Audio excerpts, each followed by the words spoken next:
Hello, everybody, and welcome back to another edition of Shooter's Gallery. My name is Chris Famularo, and joining me today is another one of my wonderful colleagues. He is a jib operator at SNY, but he has a number of other titles underneath him and work experience. Mike Tully, thank you so much for joining me today. Chris, thanks for having me, man. Pleasure to be here.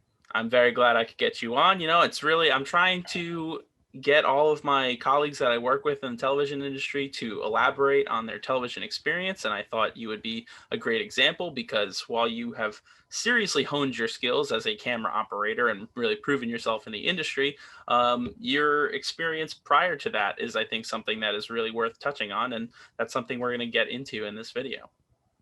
Cool. I'm glad to. So let's just jump right into it. When did you know that you wanted to be in the media industry? So I would say, looking back on it, it's funny being a kid growing up in the Northeast. I actually really had an affinity for college football. Mm-hmm. So watching college football on Saturdays was like, listen, I'm never gonna make it to play at Notre Dame or something like that. So it was more like, well, how can I, be at a game every weekend or something like that? So college football was probably the first like sport and production that I would watch, and I was just like, could you imagine being there like every week? And then so that Yeah. was, I think, where I realized, like, originally I think like everyone, I wanted to be a play-by-play guy or a color guy, in the booth, because that's the forward-facing part of the broadcast. But um, as a kid, you don't realize how much goes on behind the scenes. So once you kind of learn that, it's pretty cool to realize. Yeah, so some of your camera experience, it seems like it started a little bit earlier on, a little bit before college. Kind of elaborate about what got your hands on a camera or even any kind of production experience early on.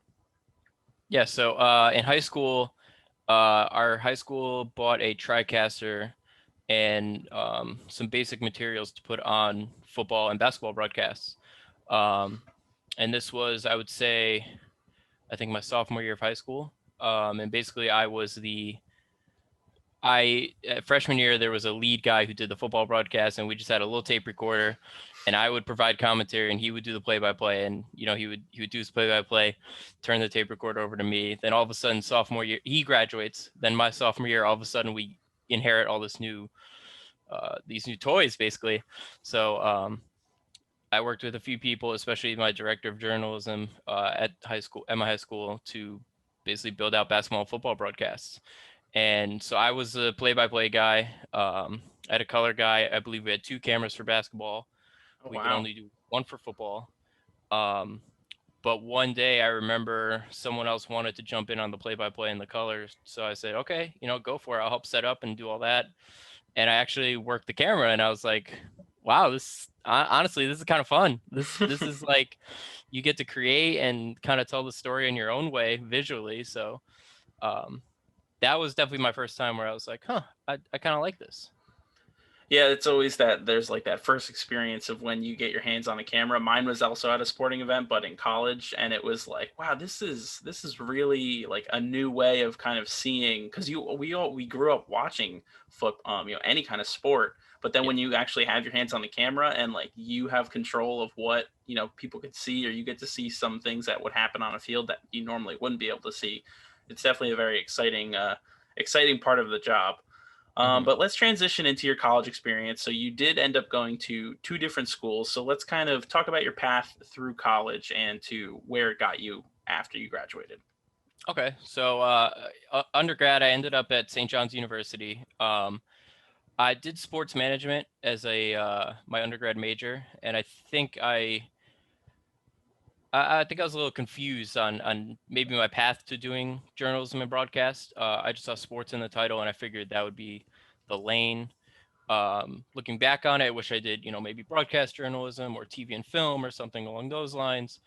Um, but either way, it gave me some great insight into the sports industry. We did have a class that was dedicated to sports media, um, but I was never really able to get an internship on campus into what I, thought would help me and things like that.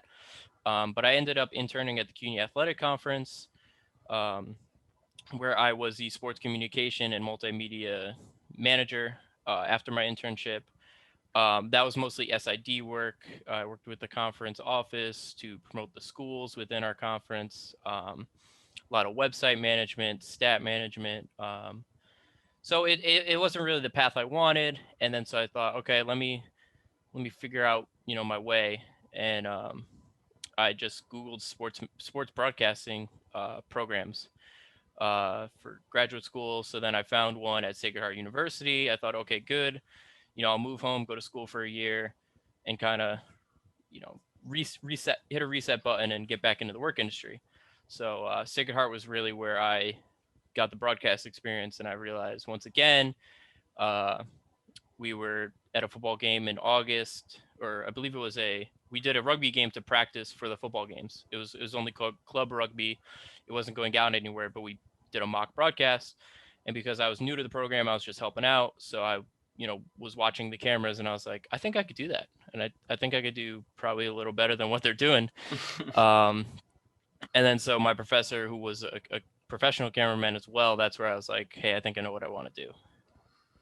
Very cool. I mean, Sacred Heart is obviously a very good institution, and you seem to be very proud about the fact that you went there. And I think that's one thing I have admired about you since I've known you is you've held all of your experience from all of the places that you've been very well. I mean, personally, if you're at work and your downtime, you're always playing some kind of sports management game. So I think that Mhm. even that aspect has stuck with you, which is Yeah, even then it's really funny. I think if I wasn't in broadcasting, I would have tried to get into a front office somewhere and been like a GM, or I don't know if I'd make it that far because it's a lot of work, but I'd love to work in a front office to help make those decisions. That would be a lot of fun. Yeah, I think you've got the drive and the dedication. If you really put your heart to it, you could probably make it into the front office somewhere, work your way up, Appreciate that. be the modern day Sandy Alderson. But let's transition now into after school. So you have graduated from Sacred Heart University. You're trying to get your foot in the door in the industry. What were some of the first jobs that you got when you were out of school? Oof. My first, I don't, I was still in the program, but it was all online at the time. So I did actually work this summer.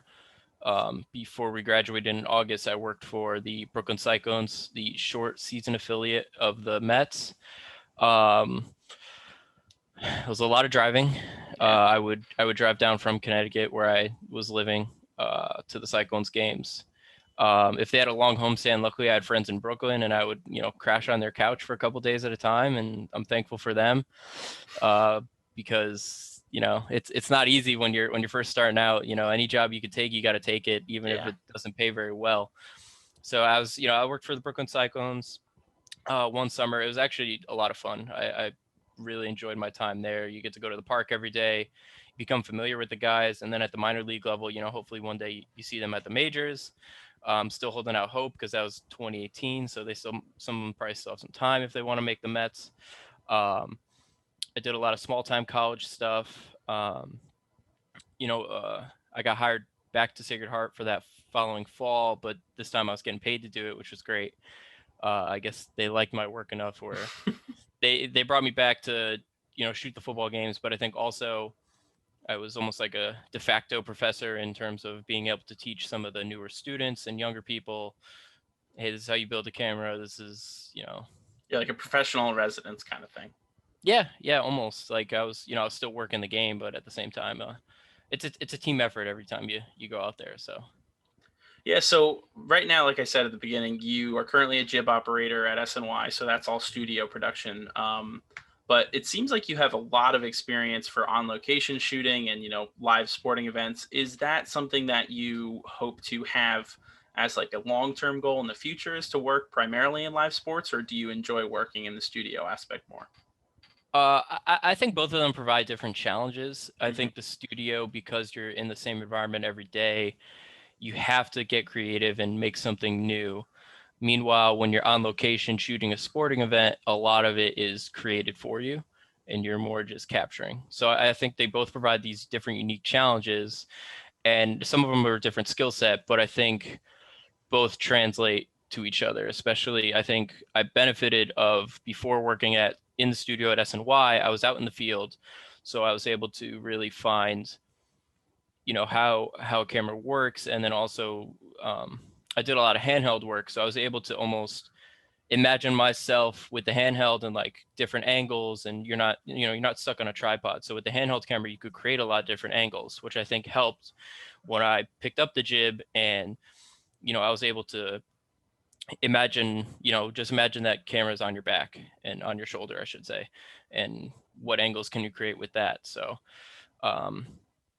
and I actually did get a little hands-on jib work in our studios at Sacred Heart, which is also kind of gave me a little bit of a training wheels to start with before SNY, which is great. But yeah, long term, sorry, straight away from the question. Long term, I Okay. think long term, I think I'd love to work. I mean, the goal I think is a Super Bowl. I think that's the pinnacle of production. Yeah. I think if I could work a Super Bowl, I think that's like a high honor. That's probably the biggest, best production every year.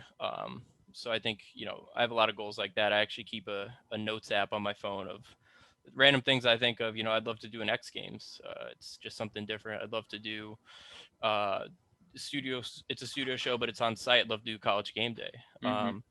So I just, every time I think of something different and exciting that I see that I'd love to do, like I'd love to do an esports event. I just think there's so much that could be done. I think um, my goals are they kind of change every day, but I think that's the beauty of working in this industry is it's always going to change. Yeah, I mean, let's kind of talk about some of your favorites of jobs that you've worked so far. Obviously, you've worked some really interesting stuff, but I kind of want to hear you kind of delve into what you personally have enjoyed the most. Yeah, awesome. I think the college football is still my favorite to do every fall. Um, Especially a beautiful Saturday in the fall, outdoors. You can't beat it. I've worked at Yale. The Yale Bowl is it's historic and it's a pain in the butt to set up and break down, but just being there, shooting games. I'm very excited coming up. I'm going to be shooting the Army Navy game Oh wow. for the first time since early 1900s. It's going to be at West Point for the first time in a long time because of the situation in 2020. So I don't want to say I'm lucking out because we're in the middle of a pandemic, but because of that, I'll be at the Army Navy game, on the field, Yeah. shooting handheld, which is like a pretty awesome opportunity, especially this early into my career. But I would say the most fun reoccurring job has been the Westchester Knicks. Basketball is such a fun, exciting sport. It's up and down. It's quick, and I think it's it's it's a good environment. Like there's a lot of kids that are really into basketball that like show up in the stands, so they're very into it. And I'm sitting courtside, like a couple feet away from guys that could end up in the NBA. Yeah. So especially when the Raptors won, they had a bunch of guys that I actually saw in the G League, so I thought that was pretty cool. Very cool. Yeah. So, what has been, I mean, we've talked a lot about, like your favorite parts of stuff and what has really been the most fulfilling. What has been some of the greatest challenges that you've faced so far in your career? Um, there's a lot, especially when you're freelancing. And especially early on, you think, how am I gonna make money off of this? How am I gonna provide a living freelancing? There's definitely, I think most of it is a mental hurdle of, am I good enough to be in this industry? Yeah. Especially like, am I good enough to progress in this industry, and how am I going to get better, and how, especially for, a lot of places are looking for that experience. So how am I going to get the experience and the reps to even get the chance to be, on an ESPN or a network show on NBC? Like, so a lot of it is just, the challenges are just trying to break through in this industry because it's such a fun and awesome industry, especially sports, that a lot of people want to be a part of. So a lot of the challenges just are down to how do I network myself or promote myself and, get these jobs and keep progressing. And so I think a lot of the challenges, lie more in the mental and, where am I going type of looking into the future, especially as the industry always changes. Yeah. So I think that's definitely some of the biggest hurdles. And the hurdles I found definitely were the, trying to find work as a freelancer and trying to um, promote yourself. So, do you have like a I belong here kind of moment? Like, do you have a point in your career where, you know, you are dealing with those struggles of like, man, am I really good enough to be doing this, or have I chosen the right career path? Like, as an example, my I think ultimate time that I was like, I really feel like I belong here, was when I worked at Mets Fan Fest as an audio assistant, and I got the incredible opportunity at the age of 22 or 23 Yeah. Yeah, I was really to excited when you got to go to the field that day. mic up professional baseball players and Brody Van Wagenen and Louis Rojas. Like, that was, because in your inside you're like, oh my god, I can't believe what I'm doing, but on the outside, if you're truly a professional and you want to be good at your job, you can't let that emotion kind of pour out of you. So it was Mhm. like, you know, just walking up to Jacob DeGrom and be like, hey Jake, how you doing? Is it all right if I put on this microphone now? On the inside I'm like, holy shit, I've watched your game so many times, I can't believe what is happening right now.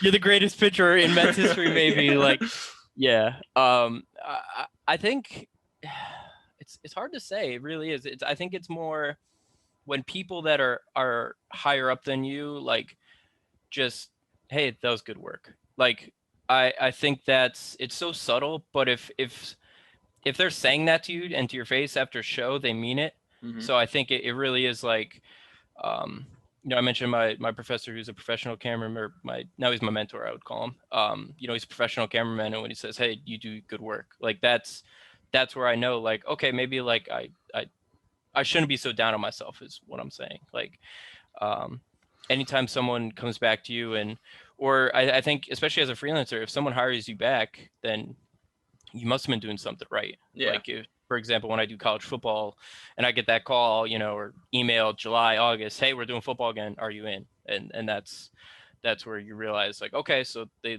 like my work. I can do enough to stick around here. That really, I think, is, as much as you might doubt yourself, it helps when someone else, like, says, no, man, good job.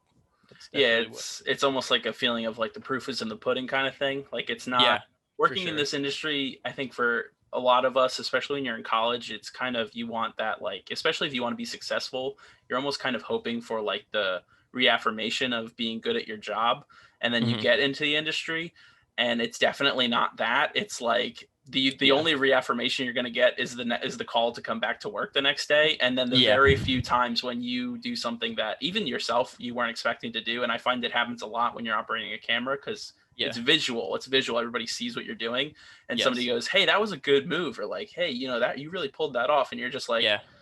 what is happening right now? Yeah. Is this an active compliment that's coming my way? I just don't understand. Yeah, yeah, because you'll hear more often than not, you'll hear what you've done wrong or missed in a Hmm. moment, and then you will, like, hey, great shooting out there, great jib move. Like, no, it's mostly like, if it was good, the silence is golden, you know? Yeah. You'd almost rather hear nothing than hear a, Yes. hey, Yeah. you could have kept coming around, you know, we didn't get to Yeah. see the graphic Or behind or that the worst person. over the headset is the sigh, and then the director mutes Yeah. his mic. The director mutes his mic, and you realize, oh, he's currently talking He's- shit about me. yeah. So yeah, Yeah. you don't want to hear the sigh. No. Definitely not. You'd rather just hear nothing, or like a constant breathing, than Yes. Yeah, you want to know they're still there, and that it was fine, and they're moving on, and they're cueing audio or a replay. just Yeah. moving forward. Yeah. Well, I mean, honestly, this is a great transition. What has working in television taught you? You know, like, what have you learned the most from working in the TV industry? Uh, Hard work pays off, man. Like, I, I worked a lot of, like, blue collar job. Well, I worked in a grocery store since high school, and, like, that's a lot of hard work in its own right. And I think getting a job young, and, like, not having to, like, or I should say, having to have a job early and provide for myself, and it taught me, like, okay, like, this is how, you work hard. And then, so when you get into TV, especially working in the field, or just the times you work is always crazy. So if you're there and you're showing up and you're, like, ready to go, and no matter what time of day it is, and if it's a weekend, if it's a holiday, and you're still, like, raring to go, like, that really pays off. A lot of people appreciate that. So hard work is, like, one of the biggest things you can't teach in TV. I think anyone that wants to work hard and wants to learn, people are always down to help you learn and, like, do more. So That's probably the biggest thing I've learned. And then the second biggest thing I've learned is it's such a team sport, Hmm. TV, because everyone is doing their one job to come together. It's like Bill Belichick says, it's like, do your job. And if you get, I don't know how many people are on a crew, but if everyone is just doing their job to their best, you're going to put on an amazing show. When graphics and cameras and audio all come together, even the talent are always part of it. You know, putting all that together, the replays, and you're telling a story, and you're just making a great program. It's all because of great teamwork and great communication, especially. If you have a director that can communicate very well to the crew, and the crew can communicate well with each other, uh, teamwork and hard work is like that's what I've learned most about TV, and that's where it's kind of so rewarding. Yeah, I think that's one thing. If you talk to pretty much anybody that's worked, not even just in the television industry, but in the media industry, people who work on film sets or people who work in radio, it's all a collaborative effort. And if, uh, you know, I talked to Dan last week, or I guess 2 weeks at this point, but it would have been, it was just he always talked about, you got to rely on the weakest link, and if you're not supporting that weakest link, then you're just going, everyone is going to suffer. Yeah, Um, but it's not, it's so nice when your collaborative effort, everybody is supportive of one another. It's almost, as we were joking about, in the sense of like, you want to hear that calm silence when when you do something on your yeah, job. Like, it's even more rewarding when someone who has nothing to do with your job is like, hey man, good job. It's like, yeah, oh, okay, someone was yeah. paying Someone's attention. noticing. Someone noticed. It's funny because like working, especially in sports TV, I think you can like equate it so well is because like, you're showing up, you have a game plan, you're like, we're all trying to execute as a team, and like you said, you're only as good as your weakest link. So if you're all working together, like when I go to a game and I'm doing a game, I feel like the players are warming up, like I feel that, like I feel like there's that like feeling in the air, not only for the team to perform, but like as a group, you have to go out there and perform. So you kind of feel yourself getting hyped up coming to tip off or kick off, and we got to work together as a team. And so it's almost like we're also playing our own game out there Mhm. when you're doing a game.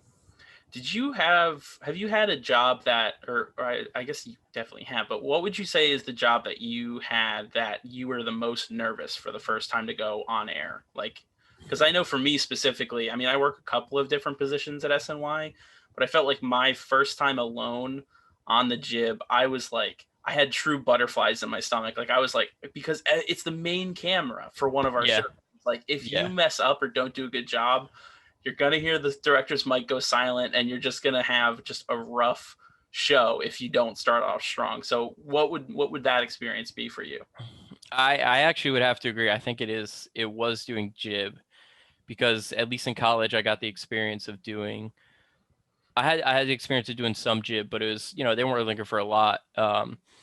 And I got to do games in college, so once I did some games, I was comfortable. But like doing jib for a real live show that's on TV, so much could go wrong with the jib. Like it's Hmm. such a finicky like piece of equipment. Like you could go in for a move and like all of a sudden you're cutting off the main talent, and like you said in the headset, you're gonna hear it, especially from some of our former directors there. If you mess something up.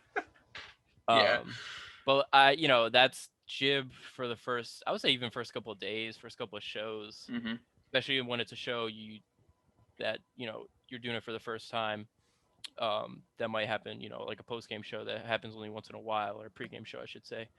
Um, yeah, jib was definitely nerve wracking the first couple times, especially when you realize you're live on television for millions of people being in the number one market. So I think we should probably maybe explain the difference between handheld cameras and jib, just because some people who might be younger and don't have that much experience with camera. sure. Maybe we should explain what is so challenging about the jib and making it look so much like a jib and such a weightless shot. Hmm. What would your explanation of the jib be versus a handheld camera? Oof. So a handheld camera, you could see a handheld camera on any news special. Like people are just walking around with them on their shoulder. You see them on the sidelines of football games. They're, uh, they're pretty easy to to I wouldn't say they're easy to hold up because they're obviously heavy. Yeah. Um, but it's kind of just like your basic camcorder you would have at home. But then all of a sudden the jib is just it's a beast. The best way I can describe it in terms of on air to people that aren't in the industry, I say, that shot where it looks like you're floating on a cloud. I tell them that's what I do. That's the jib.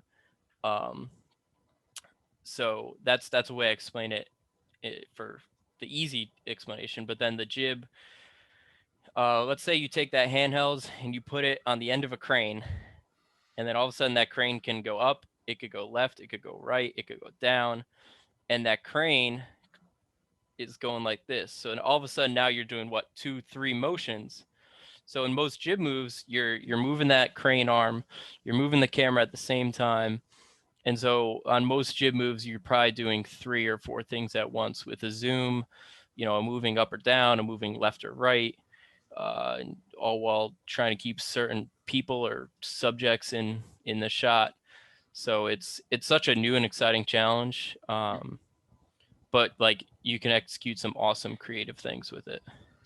Yeah, I think it allows, almost in the same way that a Steadicam it's become really revolutionary Yeah. in modern day TV. I think the jib, while a little bit older of an equipment rather than Steadicam, the jib can just do some things that I feel like you don't even think in your mind's eye when you're like, I want to do this move. You can't really fathom what all the things the jib really can do, and then you go and attempt the Yeah. move and you're like, whoa, I mean, I wasn't planning on arming down, zooming, tilting to the left and Yeah. panning to the right. It's like, it's All while just, keeping something in the shot. yeah, well, it's Yeah. it's it's such a fun and creative position, and I think it Yeah. really lends itself to people who have that drive and that passion to really deliver the best on screen visual aid for people. Yeah. And I think the other thing with it is it's used in the studio in almost every, big time studio. And then also you could see it at live events. You'll catch it in the background. You're like, is that a crane? And Yeah. you realize that's a camera up there. And I think people probably see them mostly at football games where all of a sudden they're like panning across the crowd and you're like, is that a drone or something? But it's usually the jib like panning across the crowd and getting those shots that just add to that environment and add to just how cool a broadcast could be. Yeah, it definitely gives a weightless flying effect almost. Mm-hmm. So let's kind of transition here now. You have years of experience in the TV industry. You clearly know what you're talking about. I think you're a very skilled operator, not only on the jib, but you used to do robos as well. You knew how to handle Mm-hmm. that well. You clearly know how to operate handheld cameras. What would you say to some younger people who are potentially interested, not only in the television industry, but people who really enjoy, like yourself, operating a camera?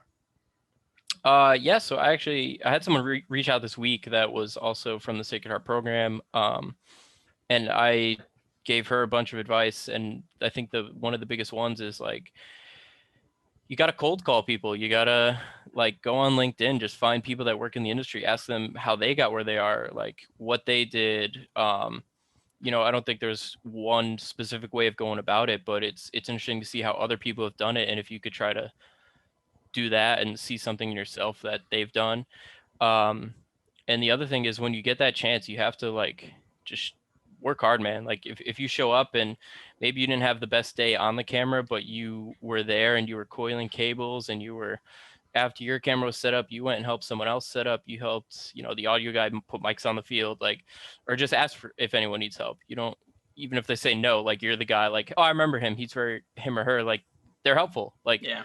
I want them back on this show. I want them here. Like a lot of the industry, I was told, is you want to work with people you like to work with, less so, they're skilled, but I can't stand them as a person. Like, so I think a lot of it is just showing up, having that good attitude, working hard. If you're a pleasure to be around and you have, the skills to actually do it, that's really what could separate you. And then I think the other thing that has got me where I've gotten is don't say no to any opportunities. Like every even if you're I don't want to like advocate not getting paid for a job, but if you're not getting paid a lot and you're just taking the opportunity, you never know where that person will end up in their career that you impressed at an internship or just a one-off job. I've done weddings, I've done like corporate shoots. Like, yeah, they provide a check, but also you're just building your portfolio, you're building your network. You'd be surprised, I think, where people are going to end up, especially former students or when you're in college, former classmates, I should say. You never know where they're going to end up because they might be like, hey, I remember like Chris was like really good at camera, or Chris was like, I remember he was a great radio host for Seton Hall basketball. Like, I remember that. Like, and now here I am, I'm working at, say, CBS. Like, I'm a hire Chris. Like, I remember he was good, and he always brings the right attitude. So, like, you never know who you're working with that someday could hire you down the road. So I think every day is a tryout. Every job you work on is a tryout for your next job. So Yeah, I mean, I think that's exactly what I think most people need to hear is never say no, and every day is a tryout. Just as much as we said the proof is in the pudding when it comes to the reaffirmation of the success of your job. yeah. Sometimes just doing the job and getting the job done is all the success that people really need to see. It's not even Yeah. most like we've had bad days where we just like you get done with the show and you're like, my camera moves really they could have been better, or my Hmm. my framing could have been done like like we become nitpicky because we get focused on this monitor that's in front of our face. Yeah. And meanwhile the average viewer is like, oh wow, I love what they're talking, like Yeah. they Yeah. don't care that the thing in the background might have been half cut off, or they weren't able to read some text over somebody's shoulder. But Yeah. here we are, staring at every pixel on the frame of like, Yep. is that Yeah. right? Is this correct? Yeah. And TV, you're going to be your own biggest critic because Yeah. most of the time the average viewer has no idea, what went wrong. As long as you didn't, take black on air and like go off of the air, like, sure, you might see like, well, that was kind of wild. They like cut to a camera that was like zooming in. And Yeah. so, yeah, I think most people can get by it because, of course, like you said, they're there for the content mostly, but I think the technical aspects of a show can also keep a viewer engaged more. So I mean, that's the other thing. The only other people who really will notice that kind of stuff is other TV people. That's some of my yeah. favorite memories is me and you sitting in the cafeteria and we're watching like a live sporting event, and Yeah. we're watching like baseball, and like you can clearly tell the technical director mispunched to a camera that was like whip panning to the other side of the Yeah. stadium. You're like, whoa. Yeah.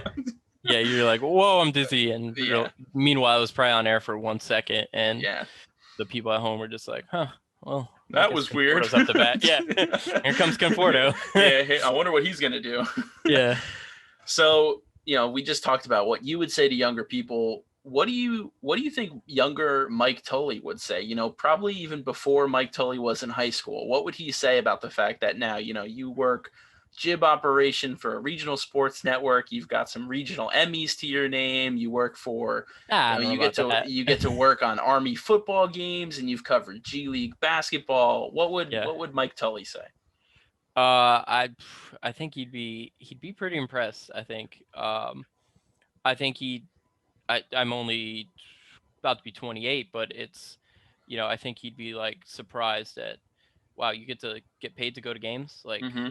that's really like, especially when it comes to the college football and like working for SNY, it's like, oh wow, like you and your dad used to like grow up like watching this network every day. And not that we watched a lot of pre and post game that I work on, but like to be on the same network that covers the Mets and like covers UConn women's basketball, it's like, it's kind of like, holy cow. Like I, I think it hit me when I was like, oh, like my coworkers are pro athletes, like Yeah. former MLB players. And like I was watching Bart Scott play in like the AFC championship game as a Jets fan in like high school. And now that I'm like technically coworkers with him, it's like high school me wouldn't have believed it. So um, I think he also would be like, oh, I thought we were gonna, I thought we were gonna be at ESPN and like doing college game day. But I Hmm. think he'd be like super impressed with, where I've gone and hopefully where I'm going. Yeah, going back to the working with former professional athletes thing in reference to your job, it's always funny when I'm a very vocal person, like when it comes to, because I like to have a good attitude and try and make sure everybody's, happy, especially when I'm on the floor and stuff like that. And it's really funny Yeah. when I'm working jib and, I'm all like, all right, I say it out loud, like, I'm going to do a big move on the jib this time. And I end up Yeah. not doing it. And Todd Zeal, former Mets catcher, is like, what happened to the jib move, man? What was Yeah. going on there? It's like, it's Yeah. so funny when you have like these weird but awesome interactions with these talent who at one point in your life were otherworldly because they were professional athletes, but Yeah. now I And they get were to make them super look good skilled on at their camera. job. Yeah. Yeah. Yeah. And I remember doing a Jets show, speaking of that, where I was on the jib and I came in like I put the camera, or we were watching the end of the game, and there was like a low angle shot, and they were like, I was like, oh, look at that shot, like hero shot, make him larger than life. And then I ended up doing a jib shot really low, looking up, and they're like, oh boy, here comes the hero shot. And it's just one of those like cool mixes of like, they were some of the best athletes in the world, and now they're like also kind of into this TV thing now that they're doing it, and just cool. Yeah, Really cool. it's there are some times where it kind of just humbles you a little bit, not in like a Oh, for humble you sure. in a bad sense, but it's like, I'm really doing this right now. I'm getting paid Yeah. for it. I'm working, I'm having fun, and I get to Yeah. work with professional athletes. Yeah. I think the biggest thing, like when I joined this profession, so to speak, is like you wake up and like you don't dread going to work. Like it's Hmm. not. I when I was SID life, it was kind of desk work, and I was like, I don't want to go to work today, like anything else but work. And now it's like, no, like I work is also my creative outlet, and I get paid to hang out with athletes, and I get paid to like watch sports. So it's like you can't beat that, and it's one of those jobs where I don't mind doing it 6 7 days a week if I have to. Yeah, it's definitely, and the other thing that was mentioned on when I talked to Dan is you don't join this industry for the money, you join it for the Yeah. passion. Yeah. um And but I would say the money experiences. money could also come that way if you're good enough. I mean, Yeah. especially Yeah. working in New York now, you and I both know, we Yeah. know some people who you are just amazed at the things they can do with their equipment, but also what they get paid for. Yeah. Yeah. So So that's definitely the goal. But the introductory is you don't do this for the money. You do it for the fact that you really love making television, or you love mhm. handling a camera, or working in the sports industry. So, I mean, this has been great. We're kind of running short on time here. So, is there anything that you would like to promote, any of your work, or you could, tell anybody where they can see your camera work, or anything that you are working on the side? Yeah, so I would say if you're a young person who wants to connect, like just add me on LinkedIn. I'm Michael Tully. I think I'm Greater New York City area. You'll see I have a handheld camera in my picture. So Hmm. if that's who your main audience is here, sure, connect with me on LinkedIn. Ask me for advice. I think I love this industry so much that it's like I want people to love it too and get into it. So yeah, connect with me there. Connect with me on Twitter at the real Mike Tully, Tooly. Um, you can find me there on Twitter. You can find me on Instagram at the same handle. I put a lot of my, here I am at Army football shots up there. So yeah, I catch me on SNY doing jibs Sunday to Thursdays. All of our studio programming. Uh, I don't know where we're broadcasting the G League this year, but it's really cool. We did some games on Twitch last year, so Oh look wow. out for some Westchester Knicks games on Twitch. Um, yeah, I mean, I wish I had a reel to promote, but I have one from college that's okay. Uh, It's a bit but yeah, outdated now. yeah, it's definitely outdated. I need to collect some footage from places and Hmm. hopefully hire an editor. So if anyone's an editor, they could also connect with me. Be glad to pay you to make me a nice reel. So yeah, that's how I got promotion wise though. All right, very nice. Well, Mike, this was so much fun, and I love learning about everybody, but I specifically love learning about you and how you got into the industry and how you got so good at handling a camera. Appreciate you for Practice, man. coming on. Practice. That's my other advice. You just gotta practice. That's Practice get makes the perfect. reps. Yeah. All right. Well, I appreciate it. I hope you have a great rest of your day. Thank you so much for watching. Please subscribe to One Shot Entertainment. Follow us on Instagram and Twitter as well. I'll make sure that all of his information is LinkedIn, Twitter, Instagram, anything else that you said. I will make sure that it is available to everybody who wants it. Thank you so much and have a great rest of your day. Thanks, Chris. Happy to be on. Thank you.